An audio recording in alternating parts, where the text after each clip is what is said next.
मंच पर उपस्थित एडीआरएम दीपेंद्र कुमार जी, डीआरयूसीसी के मेंबर भाई राजेश नागपाल जी, भारतीय जनता पार्टी टोहाना मंडल के अध्यक्ष भाई रमन मड़िया जी, आदरणीय डॉक्टर शिव सचदेवा जी, नरेंद्र गर्ग जी, वीर जांगड़ा जी, रविंद्र मेहता जी, मंच पर उपस्थित अन्य सभी महानुभाव, दैनिक रेल यात्री संघ के सभी बहुत ही सम्मानित पदाधिकारी और दैनिक रेल यात्री संघ ने एक बहुत बड़ी टीम जोड़ रखी है यात्रियों की जन सेवा के लिए। ऐसे साथी भी मुझे मंच के सामने दिखाई दे रहे हैं। ऐसे सभी साथीगण, नगर परिषद के पार्षदगण और उपस्थित कई शहर की संस्थाएं हैं, मानव सेवा संगम है, व्यापार मंडल है, ready union, e rickshaw union, ऐसे बहुत सारे संगठनों के हमारे प्रतिनिधि यहाँ पर उपस्थित हैं। इनके साथ साथ बहुत ही सम्मानित पत्रकार मित्रों, भाइयों बहनों, सर्वप्रथम तो मैं कि हम इंदौरा मेमो रेलगाड़ी का ठहराव जो हमारे टोहाना में हो रहा है, इसके लिए मैं आप सबको बहुत बहुत बधाई देता हूं और ये उम्मीद करता हूं कि ये ट्रेन हमारे टोहाना और इसके आसपास के क्षेत्र के लिए भविष्य के अंदर बहुत लाभकारी होगी। आम जन के लिए तो होगी क्योंकि जब मैं सांसद हुआ तो मेरे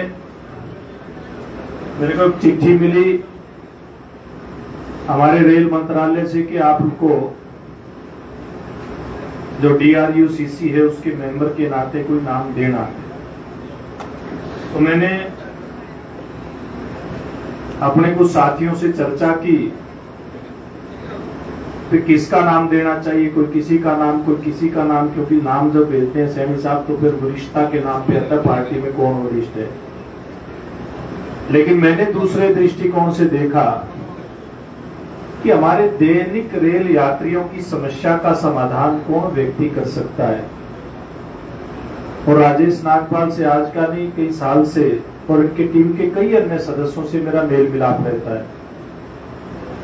तो मुझे ध्यान में आया कि इन्हीं लोगों के बीच में से कोई एक ऐसा कार्यकर्ता चुना जाए जिसको दैनिक रेल यात्रियों की समस्या की समझ हो और वो समझ के आधार पे कामों को आगे बढ़वा सके, इनका समाधान करवा सके और नई योजना परियोजना के ऊपर काम कर सके। तो मुझे ध्यान आया तो फिर राजेश नागपाल का नाम दिया और मैं इनको बधाई देता हूं बहुत बहुत कि इनको रेल मंत्रालय ने जो रिकमेंडेशन थे डीआरयूसीसी का मेंबर मनोनीत किया। उससे पहले भी ये मदद करते थे, उसके बाद भी पूरी तरह से सक्रिय होकर के कैसे इन समस्याओं का समाधान किया जाए उसमें बड़ा सहयोग लगातार करते रहते हैं, सुझाव देते रहते हैं। और यहाँ जाखल के भी कुछ साथी खड़े हैं, राजेश जी जैसे, शिपू जैसे, ये लोग भी बड़ा प्रोत्साहित करते रहते हैं मेरे को कि जाखल की ये समस्या है, यहाँ की ये समस्या है। और कुछ समस्याएं तो आपको पता है कि बिना लोगों के संज्ञान भी उनका समाधान किया जा सकता है। मैं एक बार की घटना बताता हूँ, एडीआरएम साहब आपके ध्यान में कराना चाहता हूँ, वो शायद आपके इसमें नहीं आता, आप दिल्ली डिवीजन से हैं। ये आपका अम्बाड़ा डिवीजन का एक रेलवे स्टेशन हमारा पड़ता है जो हिसार और जाखल लुधियाना की रेलवे लाइन है।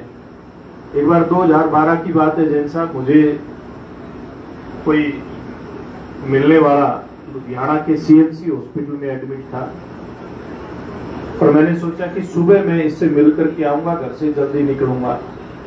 शाम को आंधी तूफान के साथ बहुत तेज बारिश आई। उस बारिश में इतने पेड़ गिरे उस समय कि रास्ता अवरुद्ध हो गया।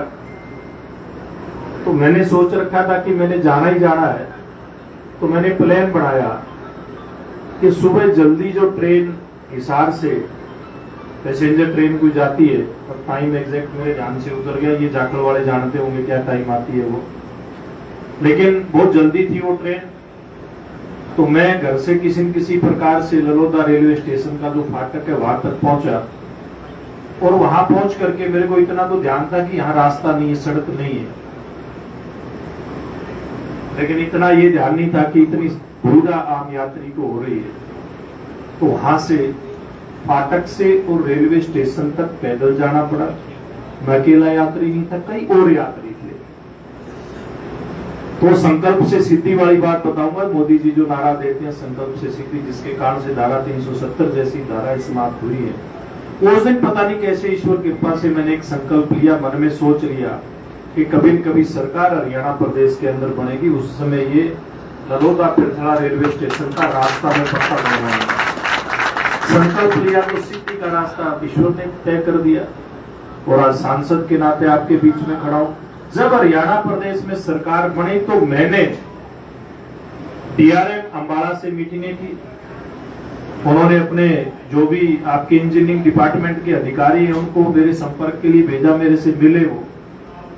तो एक बार मिलने के बाद समस्या बड़ी गंभीर थी, उसका समाधान नहीं हो पा रहा था। एक दिन मैं वहां डीआरएम साहब को मैसेज करके उनके ऑफिस में गया, उन्होंने अपने सब इंजीनियरिंग विंग के अधिकारियों को बुलाया और कहा कि समस्या का समाधान करना है।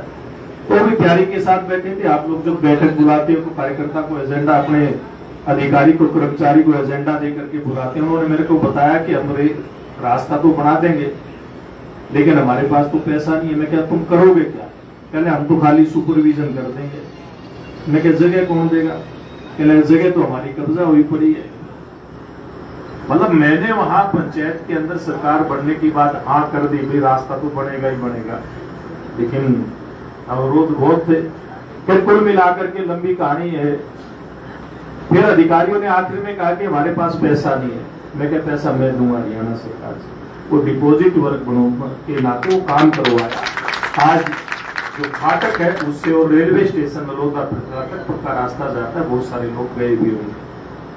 इसी प्रकार से कुछ साथी आगे खड़े हैं, जाखल वाले कुछ पीछे खड़े हैं।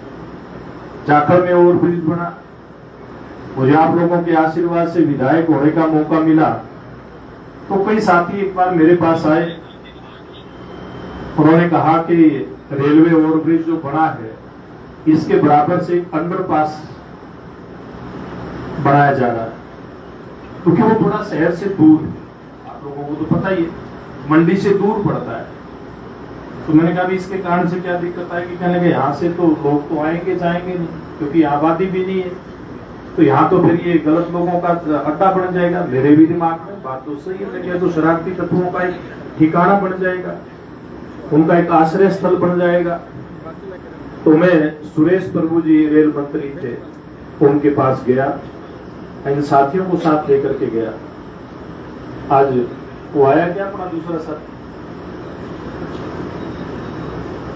संधू, अरे ये लोग भी साथ थे, राजेश नागपाल जी, वो लोग साथ थे। तो रेल मंत्री जी ने अपने अधिकारियों को बुलाया और कहा भाई हमारे पार्टी के विधायक है, प्रदेश के अध्यक्ष हैं पार्टी के, इनकी बात सुनकर इनका समाधान करना है। मैंने कहा आप मेरे को, उन्होंने कहा कि आप इनसे डिस्कस करो। मैंने उनको बताया कि ऐसे ऐसे अंडरपास बन रहा है, और वो अंडरपास नहीं बनाना, वहां सारे जो ब्लॉक वगैरह थे सारे वहां रखे जा चुके थे, बॉक्स जो जिसको बोलते हैं आप टेक्निकल भाषा में, बॉक्स रखे जा चुके थे, टेक्निकल टीम वहां पर लगी हुई थी, सारा कुछ हो गया था। तो मैंने मंत्री जी को कहा, मैं क्या मंत्री जी यहाँ तो अगर ये बन गया तो बदमाशों का अड्डा बन जाएगा। तो उन्होंने अपने अधिकारियों को कहा भी इसको तो रोको, तो अधिकारियों ने आपस में चर्चा करके, तो ये पता है किस प्रकार की चर्चा करते हैं अधिकारी, लेकिन ये कह दिया कि ये तो नहीं हो सकता जी, काम बहुत आगे बढ़ गया। तो मैंने फिर अपने वाली जो भाषा होती है, बेशक वो रिकॉर्ड करो, मेरे को कोई दिक्कत नहीं है। मैंने उनको कहा, मैं क्या मंत्री जी, मैं विधायक भी हूँ, पार्टी का अध्यक्ष भी हूँ, अगर ये बन गया, अगर आप लोगों ने इसका काम शुरू कर दिया, मैं तो वहीं पे धरने पे बैठ जाऊंगा, मैं इसको बनने नहीं दूंगा किसी भी स्वरूप में। बनाना है तो आगे जंक्शन जो जाखड़ है उसके पास अंडरपास बनाइए। मंत्री जी को बात समझ में, मंत्री जी ने कहा भी इसको एकदम से तुरंत प्रभाव से इसको रोको। और फिर मेरे को कहा भी अब बताओ आपका प्रपोजल। मैंने प्रपोजल बताया, अधिकारी कहने लगे हम 1 घंटे के बाद दोबारा बैठक करते हैं। तो एडीआरएम साहब दोबारा फिर 1 घंटे के बाद हम दोबारा वहीं से बैठे सुरेश प्रभु जी के ऑफिस के अंदर। अधिकारी आए, कहने लगे टेक्निकल फिजिबल तो नहीं है, 16 लाइनें बताई, 18 बताई, कितनी बताई, कहने इतना चौड़ा तो अंडरपास बनता नहीं है। मैं कहा जी बनाना है तो वही बनाना है। फिर मंत्री जी ने कहा, क्योंकि हरियाणा से वो राज्यसभा के सांसद थे, मंत्री थे केंद्र में, कहने लगा मेरी पार्टी के विधायक भी है, मेरे प्रदेश के अध्यक्ष भी हैं, तो करना पड़ेगा। फिर अधिकारी कहने लगे जिस पे तो 10 करोड़ से ज्यादा का एस्टिमेटेड इसकी कॉस्ट हो जाएगी। मैंने कहा जी आप चिंता मत करो, सुभाष बराला विधायक भी है, सरकार हमारी, हम पैसा आपको देंगे। मैंने वायदा किया, लेकिन अधिकारियों की, आपके मुंह के ऊपर कहता हूँ इतनी नालायकी है। उन्होंने एस्टिमेट बताया 11 करोड़ का, वो 16 करोड़ से ज्यादा लागत में पूरा हुआ। उसके बाद एडिशनल एस्टिमेट बनवाया, काम रुका रहा उसका, लेकिन हमने अपने संकल्प को नहीं टूटने दिया। आज वो अंडरपास बन करके तैयार है और जनता की सेवा करने के लिए केवल उसका लोकार्पण बाकी है, केवल लोकार्पण बाकी है। मुझे लगता है केवल शेड थोड़ा सा उसका, राजेश शेड लग गया, वो जाखड़ वाले अधिकारी भी खड़े हैं। भाई क्या है स्टेटस उसका? भाई बात तो बहुत है बताने की रेलवे की, लेकिन ये कह रहे ट्रेन आ गई। भाई इतनी लेट होगी तो उसको रोक लेना चाहिए, हमें कोई दिक्कत नहीं है, बैठे हैं सारे साथी। तो मैं कहना चाह रहा था कि जब संकल्प होता है, जैसे नरेंद्र मोदी जी के नेतृत्व में संकल्प क्या था, जब हम पार्टी में काम करते थे तो सतपाल जी जैसे पुराने लोग यहाँ पर बैठे हैं। एक बात होती थी, रामलला हम आएंगे, मंदिर वहीं बनाएंगे। ये कांग्रेस वाले साथी कहते थे कि तारीख नहीं बताएंगे, मंदिर बना कि नहीं बना। फिर कहते थे भाई जहां हुए बलिदान मुखर्जी वो कश्मीर हमारा है, जो कश्मीर हमारा है वो सारे का सारा है। तो कहते थे भाई एक नारा और लगता था, इसके साथ साथ एक देश में 2 विधान, 2 निशान, 2 प्रधान नहीं चलेंगे। ये कांग्रेस वाले मित्र कहते थे कि तुम्हारी तो बारी नहीं आएगी, कैसे इसको खत्म करोगे, धारा 370। लेकिन जब संकल्प होता, मैं केवल ये चीज बताना चाहता हूँ, बड़े बड़े काम अपने आप हो जाते हैं। ईश्वर उसी की मदद करता है जो खुद अपनी मदद करना चाहता है और अपनी मदद करने का रास्ता तय करता है। इसलिए जो संकल्प से सिद्धि आज नरेंद्र मोदी जी के नेतृत्व में प्राप्त हुई है, जितने भी वायदे थे भारतीय जनता पार्टी ने किए थे, धारा 370 जिसके लिए कहते थे अगर टूट भी तो खून की नदियां बह जाएंगी, एक खून का कतरा भी जम्मू कश्मीर से लेकर के कन्याकुमारी तक नहीं बहा और धारा 370 खत्म हो गई। राम मंदिर का भव्य निर्माण हो गया। काशी विश्वनाथ कॉरिडोर की बात जाकर के देखें आप, उज्जैन के अंदर महाकाल के मंदिर को देखें आप, करतार साहब का जो कॉरिडोर है उसको देखें आप जाकर के। यानी कि कितने ही इस प्रकार के काम हैं। और मैं इससे हट करके थोड़ा सा और कहूं कि मेरे से किसी ने बाईपास मांगा था, शहर में मांगा था क्या? बाईपास बना, ये फतेहाबाद डिस्ट्रीब्यूटरी के साथ साथ भाटिया नगर से दमकोरा रोड की सड़क मांगी थी किसी ने नहीं मांगी। पिरथला डिस्ट्रीब्यूटरी पे हिसार रोड से डांगरा रोड को लिंक करने वाली सड़क किसी ने मांगी थी, किसी ने नहीं मांगी। हर्बल पार्क किसी ने मांगा था, किसी ने नहीं मांगा। किसी ने डिमांड करी है तो मेरे को बता दो। ये दमकोरा वाले बैठे हैं, स्टेडियम किसी ने मांगा था आपके? आज ऐसा स्टेडियम बनकर के तैयार हो गया कि वैश्विक स्तर पे जितनी भी प्रतियोगिताएं होती हैं आसपास के, चाहे हरियाणा का बच्चा है, पंजाब का बच्चा है, राजस्थान का बच्चा है, आपके स्टेडियम के अंदर प्रैक्टिस करके वो जाता है। किसी ने डिमांड नहीं की, लेकिन मन के अंदर एक इस प्रकार का भाव था किस प्रकार से टोहाना शहर की सेवा करनी है, और वो आपके आशीर्वाद से संभव हुआ। अभी ये जो ट्रेन चली है, इस ट्रेन का स्टॉपेज यहाँ पे हुआ है, तो मैंने सरकार बनी तो ये हर्बल पार्क बनवाया था। इसको किसके प्रति समर्पित किया था?